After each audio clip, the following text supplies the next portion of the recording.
Hola a todos, buenos días. Continuando con nuestro ciclo de conferencias sobre lesiones de hombro, hoy vamos a hablar de algo que es una pregunta muy frecuente en la consulta externa y es, después de una cirugía o cuando tengo una lesión, ¿cuándo debo volver a practicar mi deporte? ¿Cuál es ese momento preciso y cuáles son las condiciones que se deben dar para poder tener este retorno deportivo? Por eso el doctor Camilo Estrada nos hablará de este tema hoy. Camilo, bienvenido y adelante. Muchas gracias, doctor Guido. Buenos días. La presentación que traigo hoy para ustedes la titulé El retorno a la actividad deportiva después de una lesión en hombro. ¿Cómo definir el momento adecuado? Esta pregunta surge, como lo decía ahora el doctor Fierro, eh, como una respuesta a realmente como una forma de tratar de aclarar un punto que es, al parecer, tan poco claro y tan variable dentro de nuestra práctica diaria, especialmente cuando abordamos pacientes que, o si bien son deportistas de alto rendimiento, tienen también, o son pacientes que no están dedicados de lleno al deporte, pero esto representa para ellos un elemento tan importante para su vida que se convierte más allá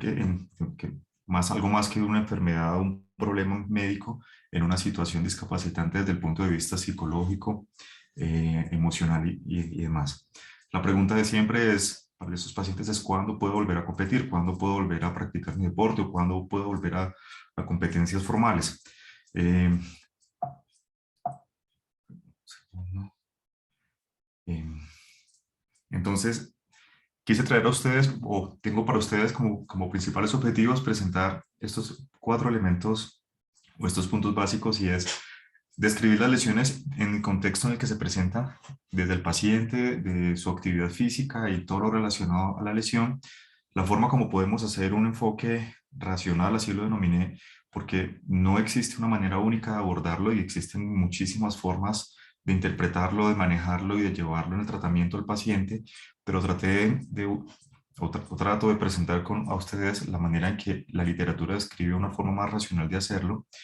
los elementos clínicos que tenemos a la mano para establecer lo que podríamos decir un reintegro seguro a la actividad deportiva, y finalmente lo que la evidencia muestra en cuanto al reintegro de estos pacientes a la actividad deportiva.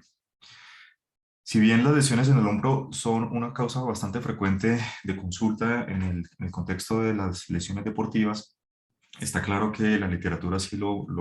ha presentado y aparece descrito desde hace muchos años como lesiones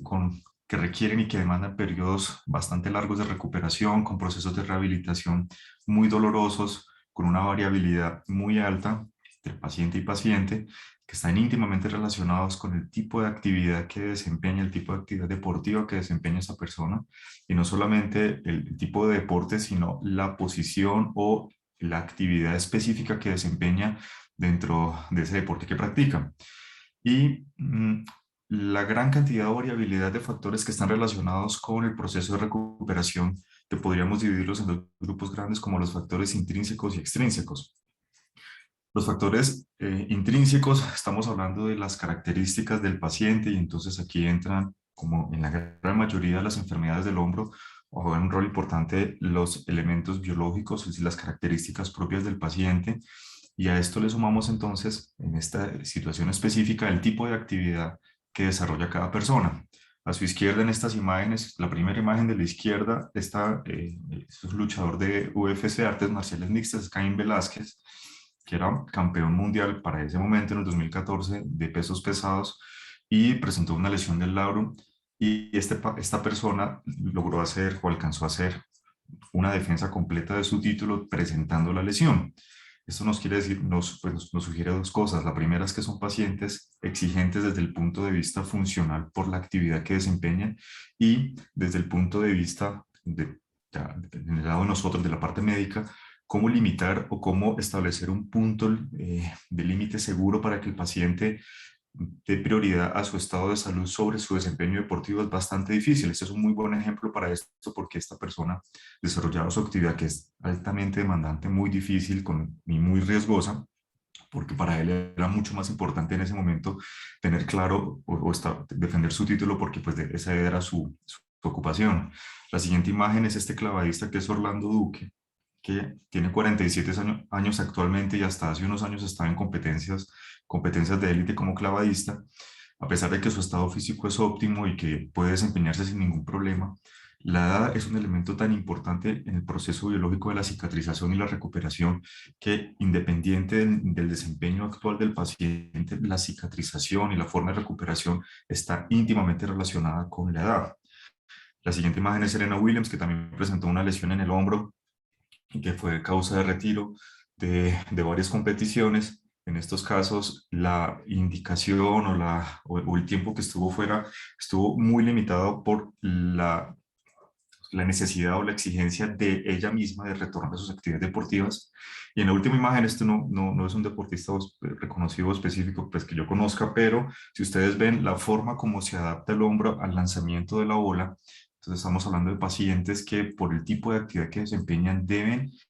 crear dentro de su funcionamiento y su gesto deportivo una serie de movimientos de adaptación para poder alcanzar el máximo de rendimiento. Y a la derecha aparecen entonces lo que podríamos denominar como los factores extrínsecos, que es todo aquello que se relaciona con el desempeño de la actividad. Entonces aparecen los patrocinadores, las temporadas de competición, las exigencias de los entrenadores o del entorno en el que se desempeña el paciente y las características propias del paciente que hacen difícil establecer un límite entre la necesidad y los requerimientos médicos y lo que el paciente quiere y realmente necesita. Esta balanza muchas veces no se logra pues, equilibrar y generalmente esta tiende a irse hacia el lado de los requerimientos externos más no de la parte médica. Ahora, ante la pregunta de cómo enfocar a un paciente deportista que presenta una lesión en el hombro desde el primer día o la primera consulta, entonces hay que tener claras varias cosas. La primera, y esto es importante transmitirlo al paciente, es que las indicaciones médicas, las indicaciones quirúrgicas para cada lesión no se modifican o no deben ser modificadas por el tipo de actividad o el nivel de desempeño del paciente. Es decir, definir o descartar un procedimiento quirúrgico basado en el tipo de actividad que desempeña el paciente no está bien, no está indicado. Segundo, que los procesos biológicos se deben cumplir siempre, es decir, los tiempos requeridos para la cicatrización, ya sea una lesión tendinosa, ligamentaria, labral u ósea, se deben cumplir de manera estricta, independiente del tipo de actividad o el nivel de desempeño deportivo que tenga este paciente. Tercero, que para cada actividad física existe y debe existir una etapa final de entrenamiento en la que se hace un énfasis o se hace un reentrenamiento específico para ese deporte, dado que existen algunos tipos de actividades que son propias para cada deporte, es lo que denominamos el gesto deportivo, que requiere un reentrenamiento específico para ello. Esto explica por qué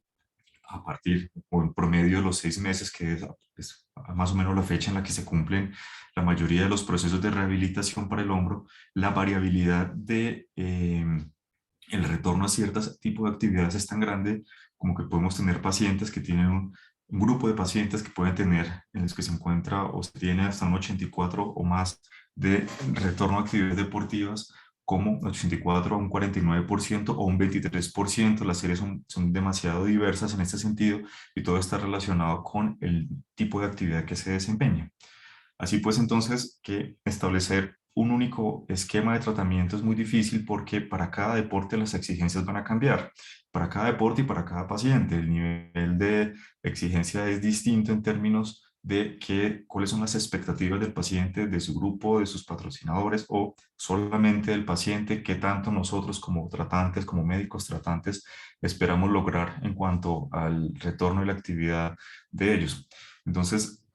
tratando de simplificar un poco esto que parece tan enredado, traigo este algoritmo que presentan esos autores en el año 2018 y es una secuencia o eslabones de manejo para llevar al paciente dentro de un proceso en el cual se hacen cambios progresivos de las actividades, que tiene una etapa inicial que son las primeras tres casillas en donde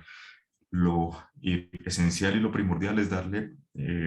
es la biología, es decir, la recuperación, respetar los procesos biológicos. Luego viene una etapa intermedia en la que se inicia la recuperación de la fuerza, donde se incorporan una serie de ejercicios específicos para recuperar y reentrenar volver a condicionar al paciente y finalmente una etapa final o de desenlace en la que el paciente empieza a retornar a sus actividades deportivas. La primera etapa, entonces decía, da prioridad al componente biológico, es decir, permitir que los tejidos desinflamen, que se inicie el proceso de cicatrización.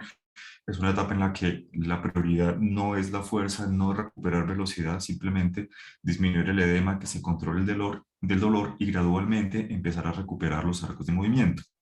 El requisito principal es que el dolor esté controlado. Lo ideal es que esté en 0 de 10. Es bastante difícil, pero con un esquema analgésico combinado, y por eso, para esto se necesita que exista un manejo interdisciplinario de la lesión, que no solamente el dolor esté controlado, sino que no existan signos inflamatorios en la articulación que se va a empezar a rehabilitar. Es decir, no es sensato entrar a rehabilitar un hombro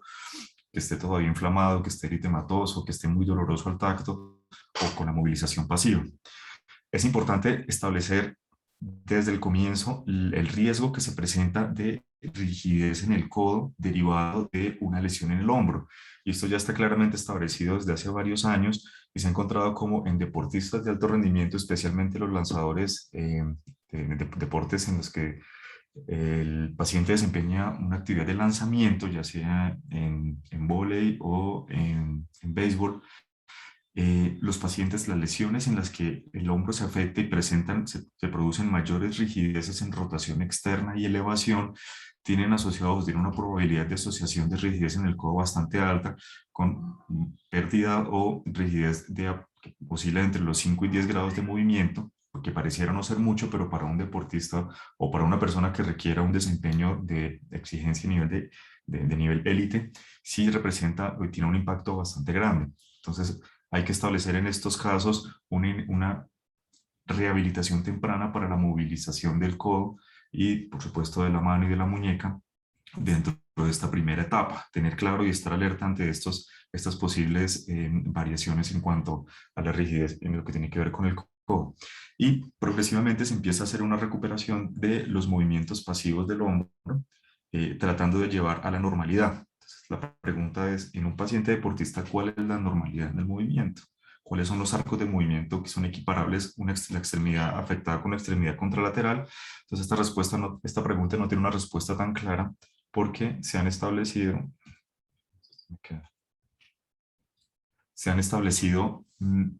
como mecanismos adaptativos al tipo de actividad y demanda que el paciente representa, variaciones dentro de estos rangos. Es así entonces como en deportistas que desempeñan actividades de lanzamiento, actividades por encima de la cabeza, encontramos niveles o rangos de movimiento que están por encima de lo normal, especialmente en los movimientos de rotación externa, de flexión y de elevación.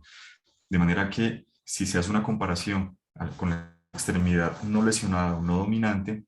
y se busca o se establece como límite de recuperación, este no va a ser el límite o el punto al que se debe llegar para que el paciente retorne a su actividad deportiva, porque no es la normalidad. Todos estos mecanismos adaptativos se deben tener en cuenta para poder establecer el punto de retorno. En cuanto al enfoque del manejo de la recuperación de los arcos de movimiento, aparece entonces la evaluación de la cinética escapular.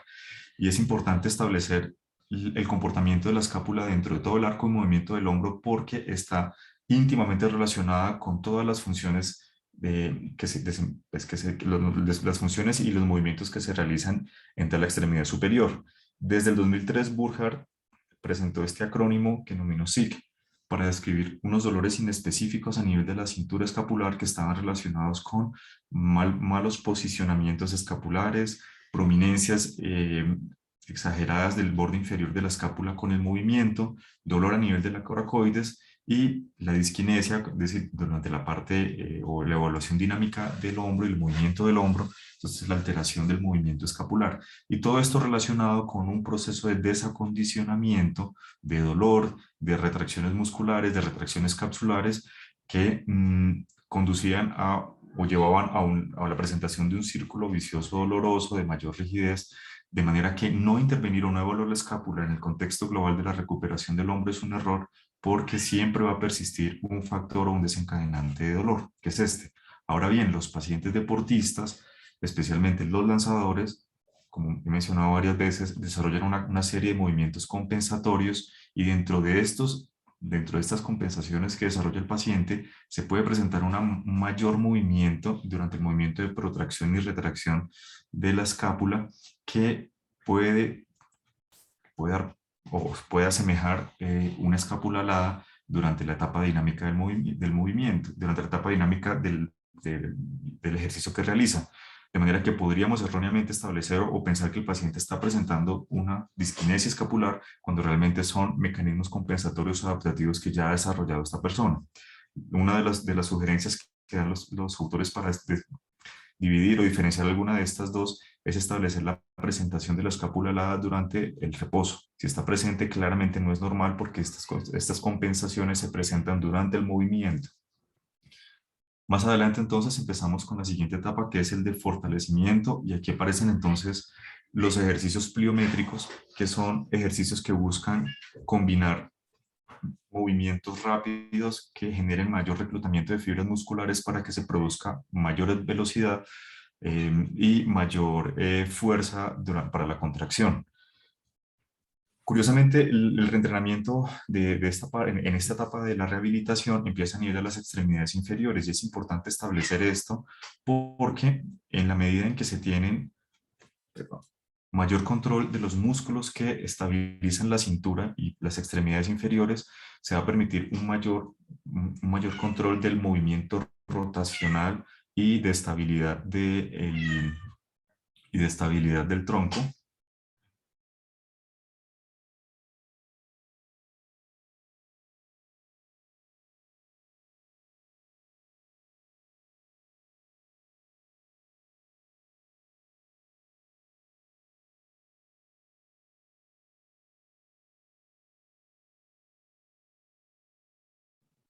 Camilo, no sé qué pasó, pero se quedó sin voz. Se me cayó la señal un momento. Ok, tranquilo, continúe, profesor. Entonces, y en esta parte. El fortalecimiento, entonces, a partir de la incorporación de los ejercicios pliométricos para el fortalecimiento de las extremidades inferiores, buscando estabilizar el eje de movimiento de todo el cuerpo, especialmente para los ejercicios de lanzamiento, dando prioridad a los estabilizadores de la pelvis. Es así entonces como diferentes estudios han mostrado cómo durante los movimientos y las actividades de la cintura escapular y de las actividades de lanzamiento, se presenta una activación importante de músculos de los miembros inferiores, especialmente del glúteo mayor, glúteo medio y de los gastrocnemios, estabilizando la posición del paciente durante el lanzamiento. Esta rehabilitación busca principalmente permitir que más adelante el paciente tenga un mejor control de las fases de aceleración y desaceleración durante la actividad que desempeña, específicamente en los casos de actividades o deportivas de lanzamiento. Una vez se incorpora esta fase de rehabilitación para el miembro inferior, se incorpora para los miembros superiores de manera gradual. Ya voy a explicar esto más adelante, pero quiero mostrar aquí la forma como, o la parte teórica de que sustenta esta incorporación de los ejercicios pliométricos, en donde el objetivo primario es dar una mayor o buscar una mayor contracción excéntrica de los grupos musculares, porque biológicamente se ha demostrado que tienen una mayor respuesta, una mejor respuesta a la cicatrización, generando mayor formación de puentes cruzados de las fibras musculares y adicionalmente un mayor reclutamiento de fibras durante la contracción. En esta imagen que aparece acá, donde la fuerza aparece en el eje vertical y la velocidad en el eje horizontal, es la forma como se deben incorporar estos movimientos, donde básicamente lo que explica es que la mayor fuerza que se requiere para la contracción muscular en la extremidad va a estar en sentido opuesto a la velocidad que se genera, es decir, a mayor fuerza generada, menor velocidad, de manera que los ejercicios inicialmente deben tener una generación de fuerzas mínimas para tener movimientos más rápidos y gradualmente ir aumentando la fuerza a medida que el músculo gana volumen, gana número de fibras musculares y puentes cruzados, y es la forma como entonces los ejercicios pliométricos representan una excelente opción para este tipo de rehabilitación, como basado en que contracción muscular se hace no solamente de un músculo específico, sino de un grupo de músculos con digamos que explosiones de fuerza musculares que se van a traducir en mayores velocidades al movimiento. La fase ya entonces de rehabilitación con ejercicios pliométricos para la extremidad superior se va a dividir en tres fases. La primera de ellas es el enfoque o la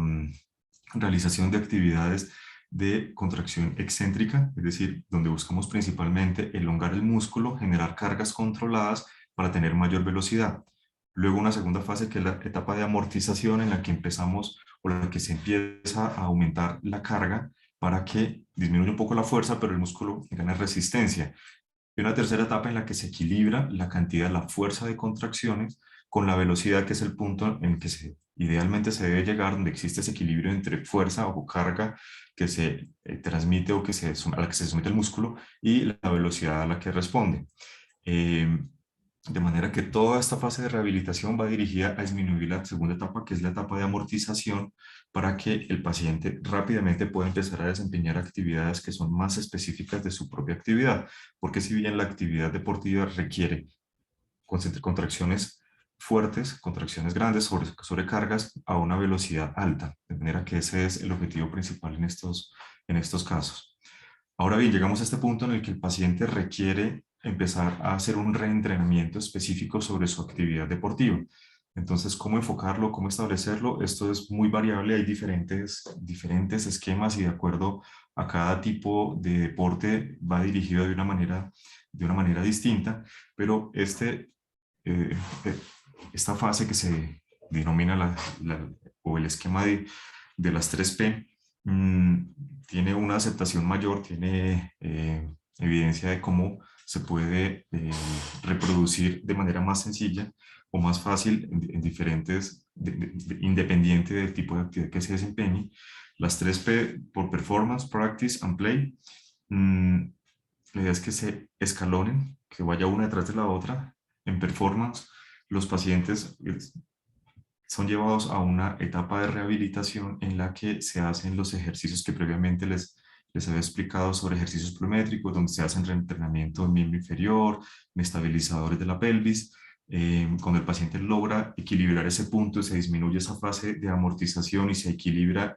el punto de carga y velocidad, el paciente es llevado a la segunda P, que es la de práctica, donde empieza a hacer reintegro a su actividad específica con un porcentaje de exigencia que se va aumentando gradualmente. Entonces, sobre este punto, el paciente reintegra el deporte más no la competencia, que eso es importante establecerlo. Para ello es clave que los arcos de movimiento siempre estén completos. Esto es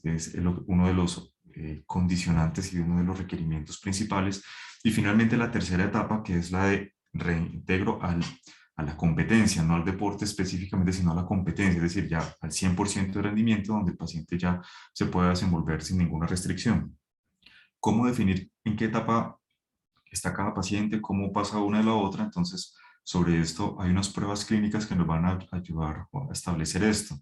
Pero antes de llegar a este punto necesitamos establecer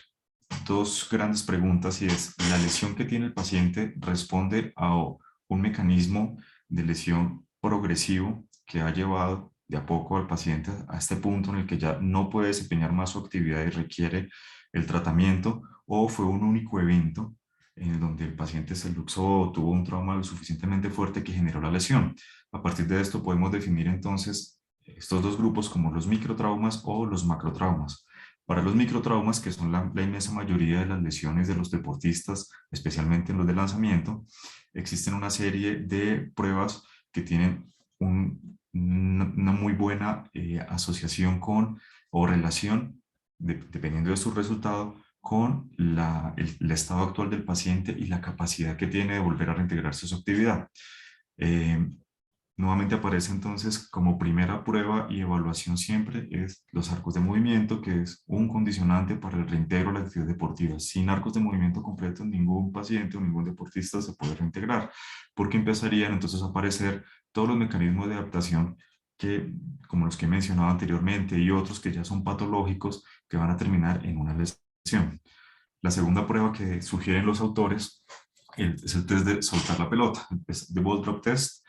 que como aparece en esta imagen, son un paciente en decúbito prono, con el hombro por fuera de la mesa, del borde de la mesa, sostiene una abducción de 90 grados, sostiene una pelota de 2 libras, es una pelota especial que permite y facilita el agarre. La idea es que el paciente durante 30 segundos realice movimientos rápidos de soltar la pelota y volverla a agarrar, manteniendo el hombro en esta posición. Estamos haciendo entonces, como un ejercicio de cadena cinética cerrada, un control, una estabilización del hombro, una contracción de grupos musculares, flexores y extensores rápida y coordinación, no solamente, no solamente visual, sino también sensitiva, de manera que para estos casos una prueba adecuada, un resultado adecuado en esta prueba, nos va a decir que el paciente ya está en condiciones físicas por fuerza, estabilidad, propiocepción y equilibrio en condiciones suficientes para empezar a hacer esta actividad. El segundo ejercicio es el test de lanzamiento a la pared 90-90, o que consiste básicamente en posicionar al paciente de frente a la pared con el hombro a 90 grados y el codo a 90 grados en esta posición, hacer la mayor cantidad durante 30 segundos, nuevamente una pelota de 2 libras, esta pelota que es especial que permite un agarre distinto, hacer la mayor cantidad de lanzamientos contra la pared, de lanzar y agarrar la pelota. El número de veces que el paciente logra hacer esto durante 30 segundos se compara con el lado contralateral y nuevamente similar a lo que sucede con el test de soltar y agarrar rápidamente, va a dar una información muy precisa acerca de el estado de la parte proximal estabilizadora del hombro, de la forma como se coordina el movimiento entre el hombro, el codo y la parte neurológica, sensitiva y de equilibrio. Y nuevamente aparecen aquí entonces unos ejercicios que ya, como mencioné antes, se incorporan a la etapa de rehabilitación temprana, pero que aquí sirven para determinar también si existe un adecuado proceso de rehabilitación del tren inferior y de estabilizadores de la pelvis que garanticen el control rotacional durante las fases de aceleración y desaceleración de la actividad deportiva. Entonces aparece el test de descenso, de elevación y descenso en una sola pierna, en donde se somete al paciente a unos ejercicios dirigidos durante 30 segundos a realizar mínimo 10 repeticiones sin necesidad de hacer movimientos compensatorios o cambios posturales anormales, porque de presentarse indicarían o serían sugestivos de que el paciente no está en condiciones de realizar esta actividad porque no cuenta con el equilibrio suficiente, porque se desestabiliza la pelvis, porque adopta una serie de posturas que van a llevar al paciente posteriormente a una lesión. Y cuando se presentan o cuando se tratan de lesiones por lo que definimos como macrotraumas, es decir, una lesión, un evento específico, de suficiente fuerza que llevó a la necesidad del tratamiento, entonces las pruebas que se recomiendan hacer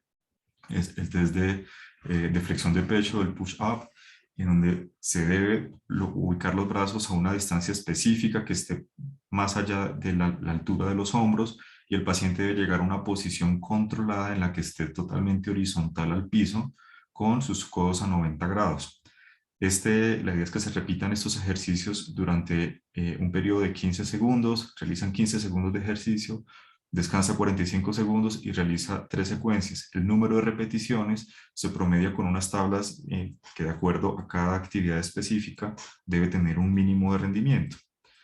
El segundo es el test de estabilidad, nuevamente sobre evaluación de movimientos de cadena cinética cerrada, en donde se busca que el paciente logre estabilidad de su cuerpo completamente en posición horizontal, apoyado, balanceándose de un lado hacia otro, tratando de mantener siempre la postura sin caerse o tener que abrir sus piernas o aumentar nuevamente, abrir los brazos para mantener el equilibrio. Esto no solamente está hablando de la capacidad y la fuerza de estabilidad para las extremidades superiores, para los hombros, sino del equilibrio, que es clave en el desempeño del deporte. Y menciono estas pruebas estas otras pruebas que también se pueden utilizar, pero van mucho más allá de lo que solamente en la evaluación clínica podemos hacer, porque requieren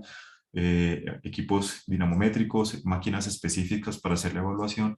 y se utilizan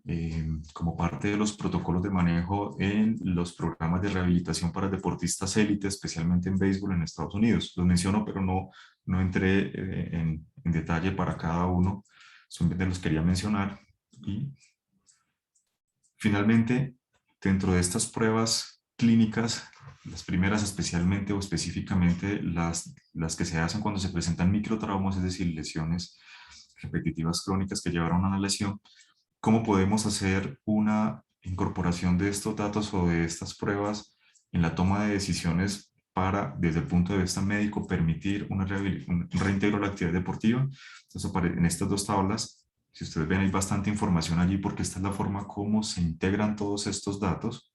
Estamos hablando de un análisis que pretende hacer una medición objetiva de algo que aparentemente es bastante subjetivo porque depende de lo que como evaluador encuentro o estoy viendo, más lo que el paciente siente o quiere sentir para reincorporarse, de manera que tratar de hacer lo subjetivo, no tan subjetivo, sino algo mucho más objetivo que permita hacer una evaluación más precisa sin poner en riesgo al paciente. Todos estos datos se hacen, se evalúan y se cuantifican en unas escalas. Hay diferentes escalas para esto, pero al final, que este dato me parece a mí bastante importante y es lo que los autores recomiendan, y es desde el punto de vista clínico, desde la evaluación clínica, sin tener equipos específicos, más allá de lo que podemos hacer nosotros con estas pruebas, para definir cuándo un paciente está en condiciones de volver a la actividad deportiva, no necesariamente a la competición.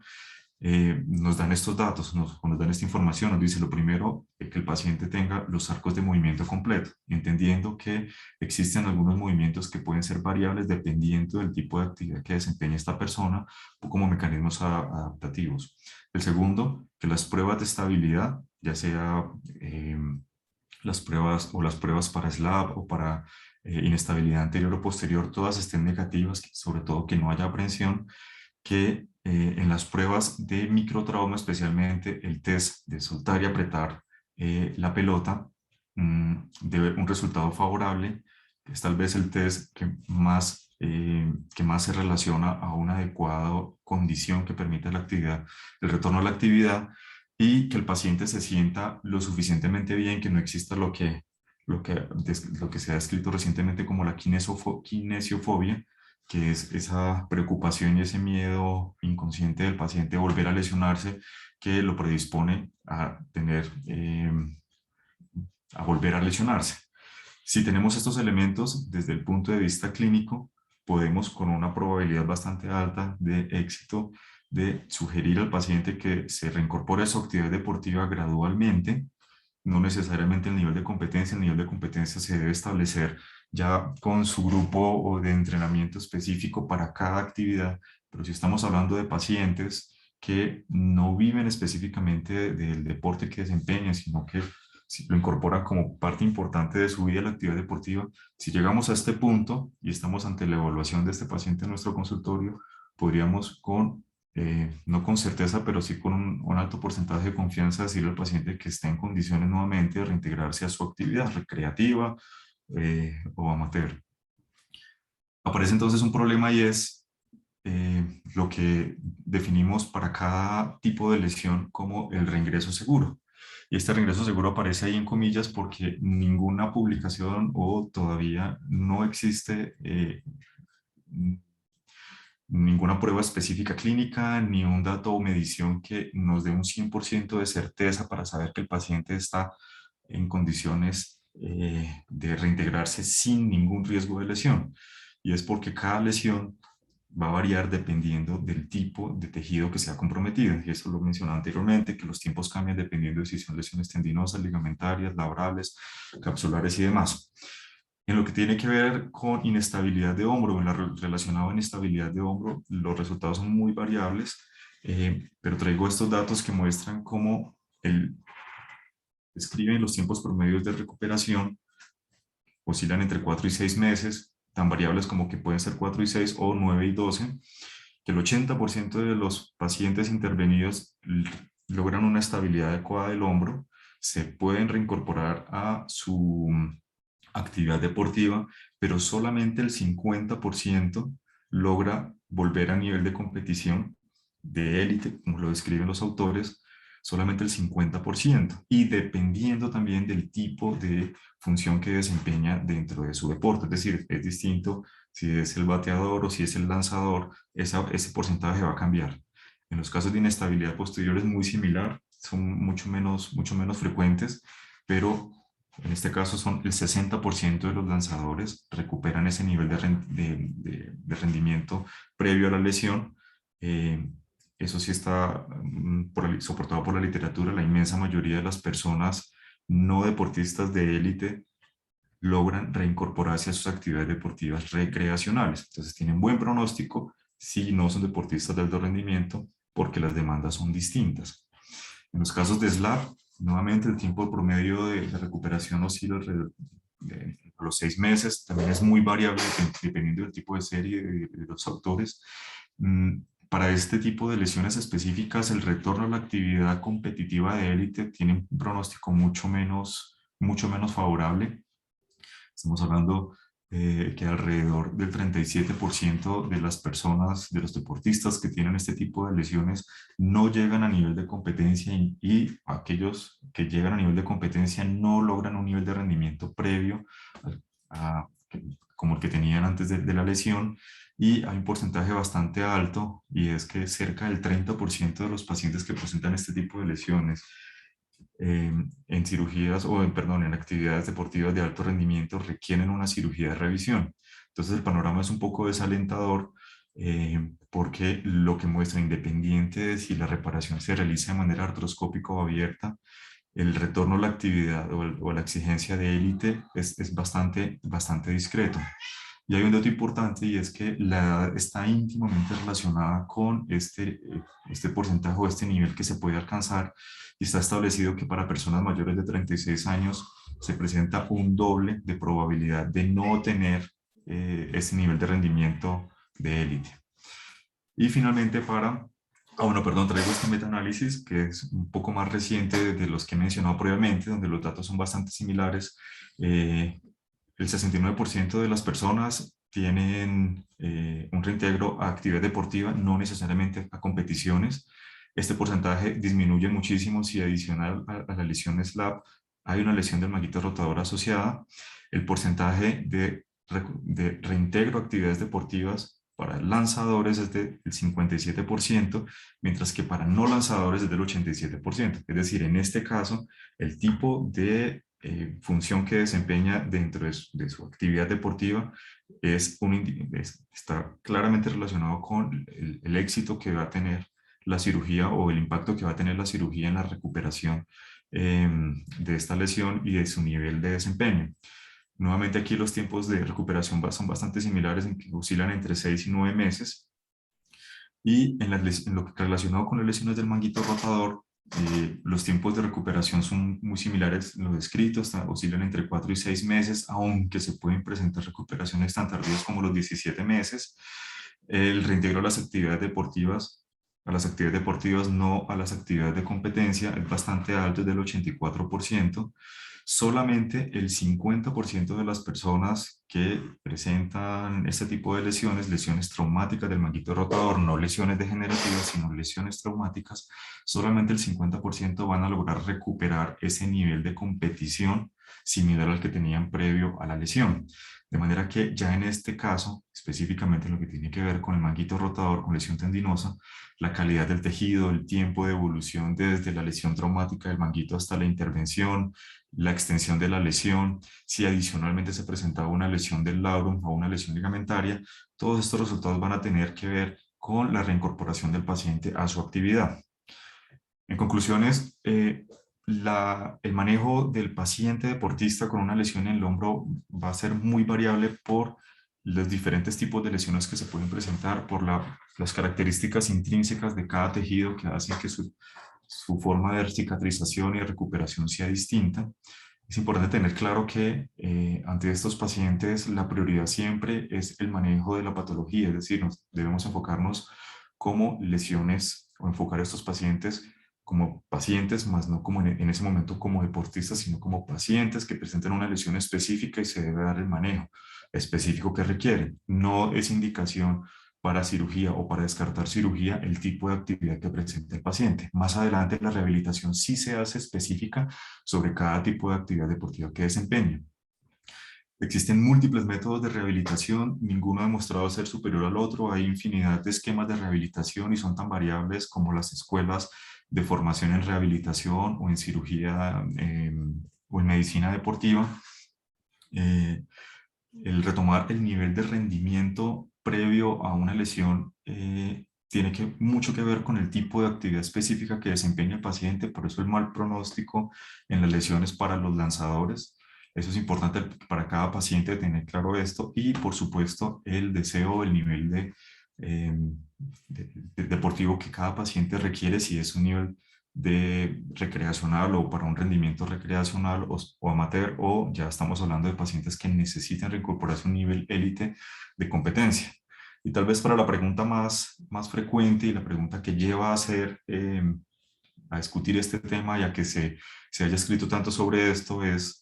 nuevamente cuándo se puede volver a las actividades deportivas, cuándo se puede retomar el nivel de competencia previo. La respuesta no está clara, no se puede saber. Esta frase que aparece aquí abajo no es tomada de uno de los artículos porque es una de las conclusiones de los autores y es definitivamente no se puede establecer un tiempo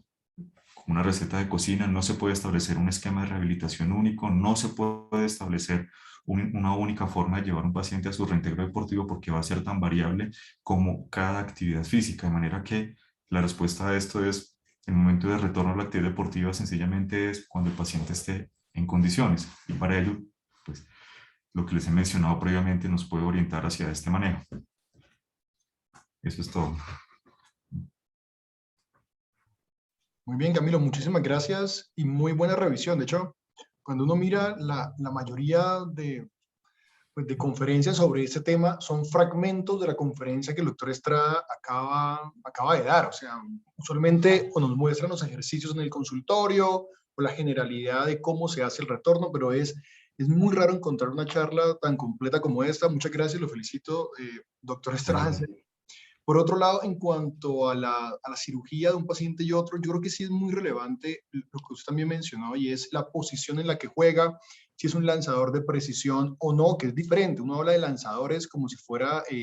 lo mismo en todos los casos, pero dentro de los lanzadores hay también subgrupos, ¿sí? No es lo mismo el que juega de pitcher o tercera base que el que juega en el outfield, por ejemplo. Entonces, son dos escenarios diferentes. Y eso tiene relevancia, el conocer al paciente, lo que hace, el estilo de juego, el gesto deportivo, etcétera, tiene relevancia al momento de la cirugía, porque si bien vamos a reparar el labrum, por ejemplo, hay que saber qué tanta aplicatura se hace, si de pronto yo no quiero un labrum totalmente rígido y estable, de pronto necesito un labrum que tenga cierto movimiento, y eso tiene que ver también con la forma como uno anuda, con la tensión que uno hace en el momento de la cirugía y en la posición en la que colocan los anclajes. Usualmente uno en ese tipo de lanzadores no quiere tener un labrum tan rígido en la parte posterior inferior, por ejemplo. Entonces, son cosas que hay que conocer al paciente como persona y como deportista en general antes de ver la lesión en sí misma. Ese sería como un comentario, eh, pues, como complementario a esto. Otro comentario que si bien usted lo dijo, pero no tácitamente, y es la relación del cirujano con la terapeuta en nuestro medio, ¿sí? Con la fisioterapeuta, porque la mayoría de estas pruebas, ya entendiendo por qué llegamos a las pruebas para definir el retorno deportivo, pues uno no las hace en el consultorio del cirujano, ¿sí? O sea, es raro un ortopedista que se tome el tiempo a hacer todas estas pruebas, tener los balones, pero sí lo hacen las fisioterapeutas o los rehabilitadores de deportistas. Entonces, lo que sí debemos saber es conocerlas, saber interpretarlas para poder asesorar y trabajar en conjunto con las fisioterapeutas. Ese es mi punto de vista. Lo demás no quiero repetir también por la hora, pero creo que es clave desde la visión del cirujano, conocer el por qué los pacientes llegan a este punto y conocer por qué no hay un tiempo, ¿sí? Porque el tiempo, bueno, la variable aquí no es tiempo, la variable aquí son conseguir los objetivos que se requieren para el retorno deportivo. ¿Sí? Que parecería lo mismo, pero no lo es. ¿Alguien más tiene algún comentario? El doctor Rojas, que está conectado, el doctor Lacutir. No, Guido, yo creo que la charla estuvo muy completa, claramente refleja la complejidad del tema y como todos han mencionado, es algo individualizado, es muy importante de todas maneras. A pesar de que no sabemos, yo lo único que adicionaría para dejar de mensaje es que el mensaje que sí tenemos claro y que hay que comunicar a los pacientes es que el retorno a la actividad deportiva no es tan rápido como muchos esperarían. Muchas personas, y obviamente que eh, la industria y todo el mundo moderno, la gente espera estar haciendo cosas a los 2 meses y creo que a pesar de que no sabemos los tiempos exactos, lo que sí sabemos es que no es tan rápido, es más o menos 6 a 8 meses y eso sí es importante comunicarlo. Pero el resto, excelente charla, Camilo, muchas gracias. Muchas gracias. Sí, totalmente de acuerdo con Jorge. Y aquí, como usted mencionaba, Camilo, y no solo retornar al deporte, es retornar al deporte a la misma condición del día que me lesioné. Ese es como el objetivo final, pues, de todo. Si no hay más preguntas, el doctor Acutir, no sé si nadie más tiene la mano levantada. Entonces, vamos a dejar acá. Bueno, hasta luego todos. Nos vemos la próxima semana con otra charla de hombro. Que estén bien. Buena semana. Gracias. Adiós. Chao.